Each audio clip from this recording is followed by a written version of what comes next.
Ángulos inscritos y centrales de una circunferencia. Calcular los ángulos que te solicitan a partir de los datos indicados. En esta circunferencia aparecen varios segmentos de recta formando ángulos. Los ángulos que pueden formarse en la circunferencia son ángulos centrales y ángulos inscritos. Los ángulos inscritos son los que están formados por dos cuerdas y los centrales los que están formados por dos radios. En esta circunferencia únicamente conocemos como dato el ángulo central BOC, que mide 110 grados. Recordemos que un ángulo inscrito mide la mitad del arco interceptado por sus lados. El ángulo central mide lo mismo que el arco que interceptan sus lados. El primer ángulo que nos solicitan es el ángulo BAC. El ángulo BAC es un ángulo inscrito que está formado por dos cuerdas. Ese ángulo tiene interceptado entre sus lados al arco BC. Los arcos siempre se leen en sentido contrario a las manecillas del reloj. Ese arco BC también está interceptado por el ángulo central BOC, de tal manera que el arco BC mide lo mismo que el ángulo central que lo intercepta, que en este caso es el ángulo de 110. Como el que nosotros necesitamos es el ángulo BAC, que es inscrito, el inscrito siempre mide la mitad del arco que queda comprendido entre sus lados, así que si este arco mide 110, el ángulo debe de medir la mitad, que para este caso son 55 grados. El siguiente ángulo que nos piden es el ángulo CBD. Este ángulo también es de tipo inscrito, porque está formado por dos cuerdas. El arco que queda comprendido entre sus lados es el arco CD.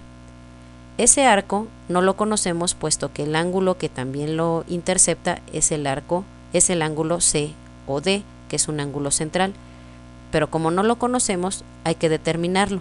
Lo podemos determinar si nos fijamos en la parte central, en donde tenemos un ángulo de 110.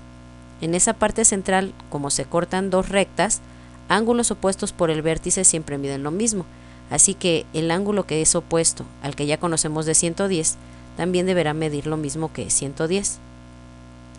Como alrededor del centro de la circunferencia deben de formarse 360 grados, si ya tenemos 110 y 110, lo sumamos y esa suma se la restamos a 360. Al restársela a 360, lo que nos quede va a ser la suma de los dos ángulos que faltan por conocer alrededor del centro. Si esa operación todavía la dividimos entre dos, lo que nos va a dar es un resultado de 70 grados para cada uno de esos ángulos. De tal manera que ya conocemos el ángulo COD, que es el que necesitábamos para conocer el valor del arco CD, que es el que queda comprendido entre los lados del ángulo que queremos. Y como el ángulo que queremos es inscrito, que es el ángulo CBD, vale la mitad del arco. Si el arco mide 70, entonces el ángulo que necesitamos mide 35 grados. El siguiente ángulo que vamos a encontrar es el ángulo ACB. Este ángulo también es de tipo inscrito. El arco que queda comprendido entre sus lados es el arco AB. Ese arco sí conocemos su medida, puesto que ya la calculamos. Proviene del ángulo central AOB, que en este caso mide 70. Entonces 70 grados mide el ángulo central.